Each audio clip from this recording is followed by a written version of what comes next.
नमस्कार, जय हिंद। स्वागत है आपका नए वीडियो सीरीज में। जैसा कि आप लोगों ने थंबनेल में देख ही लिया होगा, 30 क्वेश्चन का सीरीज सोने से पहले, ठीक है। तो आज के क्लास में आपको 30 क्वेश्चन ही मिलेंगे। प्रत्येक क्वेश्चन अटेम्प्ट करने के लिए आपको 5 सेकंड का टाइमर मिलेगा। उसी में क्वेश्चन को आपको अटेम्प्ट करना है, पढ़ना भी, समझना भी है और आंसर भी देना है, ठीक है। चलिए, आज का क्वेश्चन पहला क्या है। पहला क्वेश्चन है, निम्न में से कौन सा भारतीय राज्य एशिया की अंडे की टोकरी के नाम से जाना जाता है। ऑप्शन है मध्य प्रदेश, हिमाचल प्रदेश, अरुणाचल प्रदेश या फिर आंध्र प्रदेश।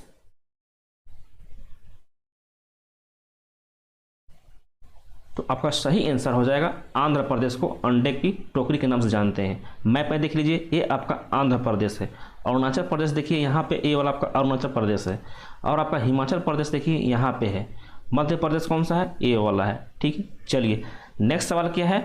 निम्नलिखित में से कौन सी गाय की नस्ल सर्वाधिक दूध देने वाली होती है। ऑप्शन है थारपारकर, हरियाणवी, साहिवाल या फिर अमृत महल।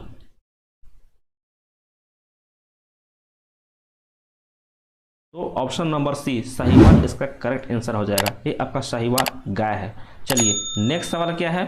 नीली क्रांति का संबंध निम्नलिखित में से किससे संबंधित है। ऑप्शन है झींगा उत्पादन से, मत्स्य उत्पादन से, मांस उत्पादन से या फिर दूध उत्पादन से।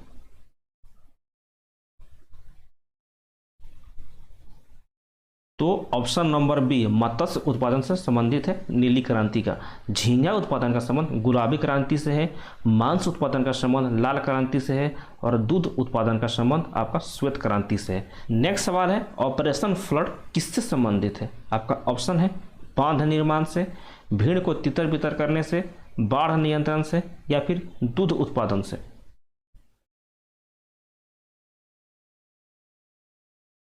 तो ऑपरेशन फ्लड का संबंध दूध उत्पादन से संबंधित है। चलिए, नेक्स्ट सवाल पर चलते हैं।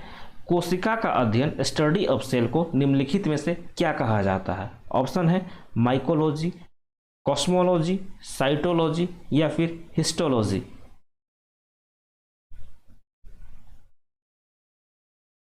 तो ऑप्शन नंबर सी साइटोलॉजी बोलते हैं कोशिका का अध्ययन को, माइकोलॉजी हम कवक का अध्ययन को, स्टडी ऑफ फंगस को बोलते हैं, कॉस्मोलॉजी पूरे ब्रह्मांड के अध्ययन को, यूनिवर्स का अध्ययन को बोलते हैं कॉस्मोलॉजी, और हिस्टोलॉजी बोलते हैं ऊतक का अध्ययन को। चलिए, नेक्स्ट सवाल क्या है। शरीर में अगर कैल्शियम ऑक्सीडेट की मात्रा ज़्यादा बढ़ जाती है तो निम्नलिखित में से कौन सी बीमारी हो सकती है। ऑप्शन है मधुमेह, मेनिंजाइटिस, ब्रोंकाइटिस या फिर पथरी।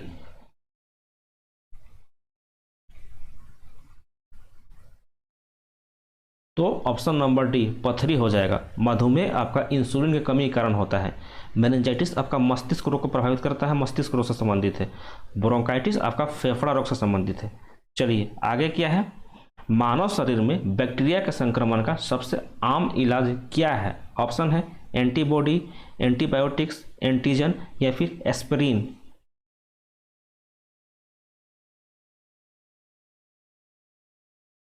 तो option number B antibiotic. Next, H1N1 influenza निम्नलिखित में से किसके कारण होता है। ऑप्शन है वायरस, बैक्टीरिया, फंगस या फिर हमें नहीं पता।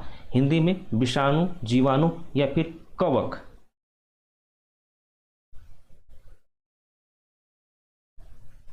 तो H1N1 इन्फ्लुएंजा आपका वायरस के कारण होता है, विषाणु के कारण होता है। आपको हम ट्रिक भी बता चुके हैं, रेखा हमें हिट करके पोचे छोड़ गई। चलिए, आगे चलेंगे।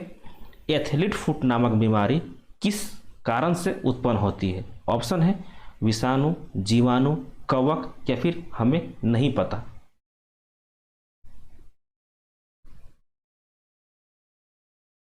तो ऑप्शन नंबर बी कवक के कारण होता है। नेक्स्ट क्वेश्चन क्या है। मानव रक्त का पीएच वैल्यू कितना होता है। ऑप्शन है 6.6, 2.4, 7.4 या फिर हमें नहीं पता।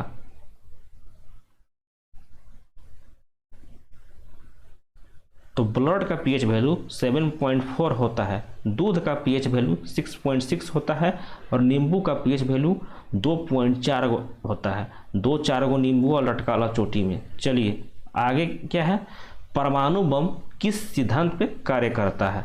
ऑप्शन है नियंत्रित नाभिकीय विखंडन, नियंत्रित नाभिकीय संलयन, अनियंत्रित नाभिकीय संलयन या फिर अनियंत्रित नाभिकीय विखंडन।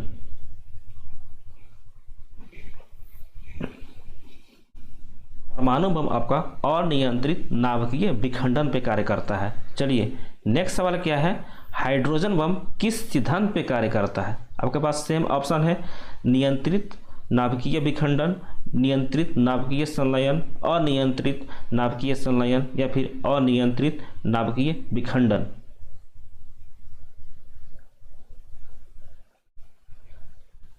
तो इसका सही आंसर हो जाएगा option number C, uncontrolled nuclear fusion में। याद रखिएगा, कंट्रोल में नहीं होता है, अनकंट्रोल जब हो जाता है तब होता है। और नाभिकीय संलयन में आपका हाइड्रोजन बम बनता है और नाभिकीय विखंडन में आपका परमाणु बम बनता है। चलिए आगे नेक्स्ट सवाल क्या है, सम्राट अशोक निम्नलिखित में से किस राजवंश से संबंधित है? आपके पास ऑप्शन है, हर्यक वंश, मौर्य वंश, गुप्त वंश या फिर मुगल वंश।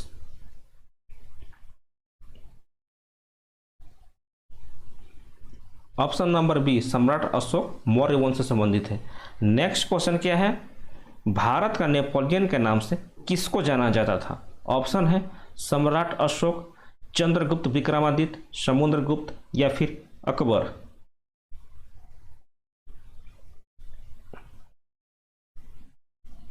ऑप्शन नंबर सी, समुद्रगुप्त को भारत का नेपोलियन के नाम से जाना जाता था। किसने कहा था?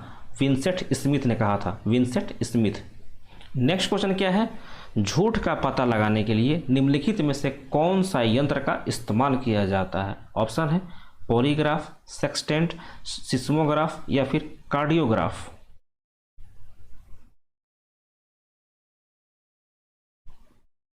इसका सही आंसर हो जाएगा option number A, polygraph. Sextant आपका ऊंचाई मेजर करने के लिए इस्तेमाल किया जाता है। सिस्मोग्राफ जिस समय भूकंप आता है उस समय अर्थ का मूवमेंट निकालने के लिए सिस्मोग्राफ का इस्तेमाल किया जाता है। और कार्डियोग्राफ हार्ट बीट को, आपका हृदय को, कंपन को मेजर करने के लिए कार्डियोग्राफ का इस्तेमाल किया जाता है। चलिए नेक्स्ट सवाल क्या है, एशिया का नोबेल पुरस्कार के नाम से निम्नलिखित में से किस पुरस्कार को जाना जाता है? ऑप्शन है, रेमन मैग्सेसे पुरस्कार, सरस्वती सम्मान, ग्रैमी पुरस्कार या फिर नोबेल पुरस्कार।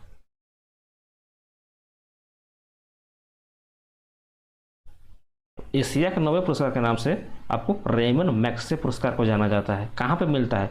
फिलीपींस की राजधानी मनीला में मिलता है, ध्यान में रखिएगा। चलिए आगे क्या है, अल्फ्रेड नोबेल के द्वारा निम्नलिखित में से किसका आविष्कार किया गया था? ऑप्शन है, हाइड्रोजन बम, परमाणु बम, डायनामाइट या फिर पता है पर नहीं बताऊंगा।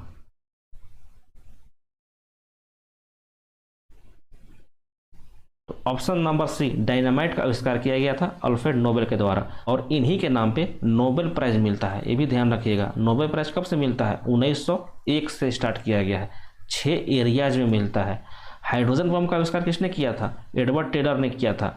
परमाणु बम का आविष्कार किसने किया था? आपका ओपेनहीमर ने किया था। चलिए नेक्स्ट सवाल क्या है, चंद्र ग्रहण लगता है जब, आपका पहला ऑप्शन है, पृथ्वी सूर्य एवं चंद्रमा के बीच आ जाता है, या फिर चंद्रमा सूर्य एवं पृथ्वी के बीच आ जाता है, या फिर सूर्य पृथ्वी एवं चंद्रमा के बीच आ जाता है, या फिर लास्ट है क्यों बताऊं।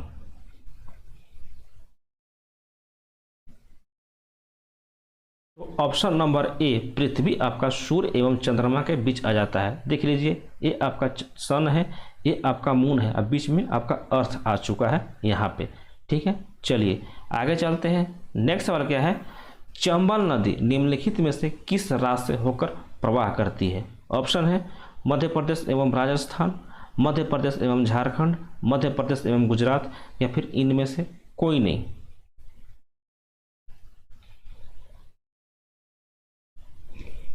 तो option number A, Madhya Pradesh एवं राजस्थान से। ये आपका मध्य प्रदेश है, ये आपका राजस्थान है। मध्य प्रदेश के इस एरिया से निकलती है और जाके उत्तर प्रदेश में आपका जो यमुना नदी से जाके मिल जाती है। कौन? चंबल नदी। चलिए ठीक है, आगे चलते हैं। निम्नलिखित में से किस अनुच्छेद के तहत सुप्रीम कोर्ट में रिट जारी होता है? ऑप्शन है, अनुच्छेद 226, अनुच्छेद 32, अनुच्छेद 21 या फिर अनुच्छेद 50।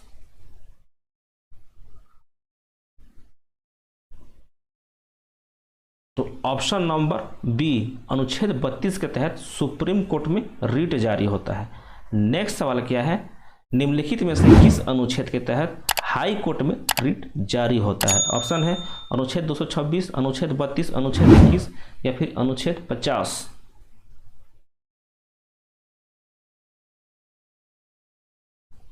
तो हाई कोर्ट में रिट आर्टिकल नंबर अनुच्छेद नंबर 226 के तहत जारी होता है।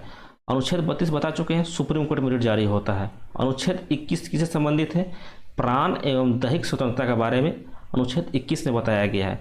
और आपका कार्यपालिका और न्यायपालिका को अनुच्छेद 50 के अनुसार अलग किया गया है। नेक्स्ट क्या है, संविधान सभा के द्वारा मौलिक कर्तव्यों को किस देश के संविधान से उठाया गया है। ऑप्शन है संयुक्त राज्य अमेरिका, सोवियत संघ, आयरलैंड या फिर दक्षिण अफ्रीका।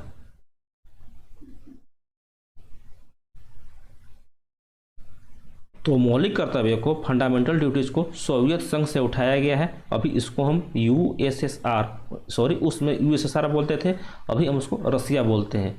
चलिए नेक्स्ट सवाल क्या है, संविधान सभा के द्वारा संविधान में संशोधन की प्रक्रिया निम्नलिखित में से किस देश के संविधान से उठाया गया था। ऑप्शन है संयुक्त राज्य अमेरिका, सोवियत संघ, आयरलैंड या फिर दक्षिण अफ्रीका।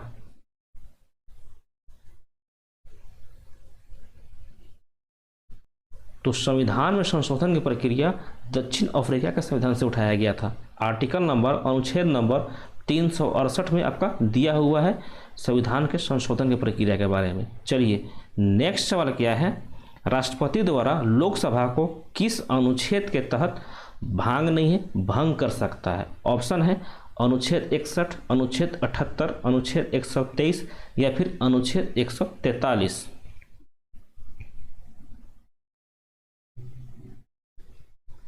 तो इस चारों में से कोई भी ऑप्शन आपका नहीं है। अनुच्छेद 85 के तहत आपका राष्ट्रपति क्या करता है, लोकसभा को भंग करता है।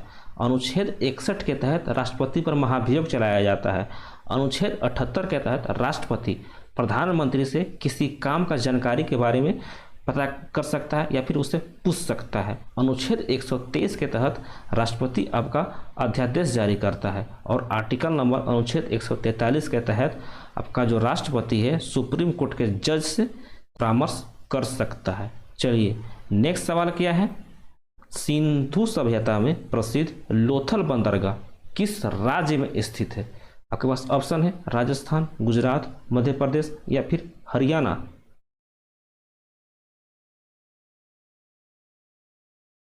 ऑप्शन नंबर बी गुजरात में स्थित है लोथल बंदरगाह।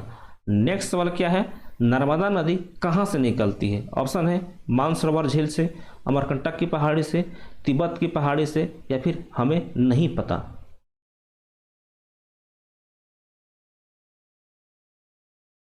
तो नर्मदा नदी अमरकंटक की पहाड़ी से निकलती है, ऑप्शन नंबर बी। चलिए नेक्स्ट सवाल क्या है, पश्चिम घाट तथा पूर्वी घाट का मिलन बिंदु पर कौन सी पहाड़ी स्थित है। ऑप्शन है नीलगिरी पहाड़ी, सतपुड़ा की पहाड़ी, तिब्बत की पहाड़ी या फिर इनमें से कोई नहीं।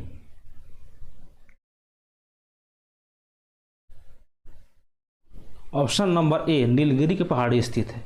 ये आपका साउथ इंडिया का पार्ट है।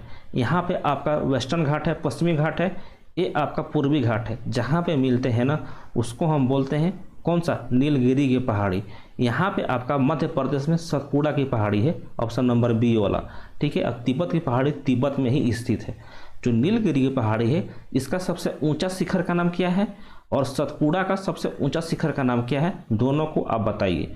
तो नीलगिरी की सबसे ऊंचा चोटी आपका दोदा बेटा है, ध्यान में रखना है, दोदा बेटा।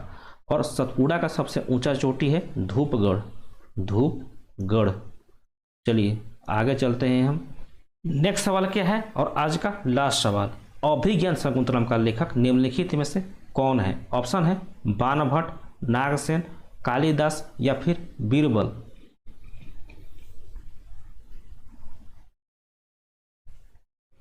तो इसका सही आंसर हो जाएगा option number C Kalidas. Kalidas के द्वारा अभिज्ञान शाकुंतलम, मालविका अग्निमित्रम, कुमार संभव, ऋतुसंहारम सब लिखा गया है। बाणभट्ट के द्वारा आपका हर्षचरित और कादम्बरी लिखा गया है, ये आपका हर्षवर्धन के राज दरबारी थे। नागसेन के द्वारा शून्यवाद का संस्थापक है, शून्यवाद, ध्यान रखिएगा। शून्यवाद का संस्थापक कौन है? नागसेन है।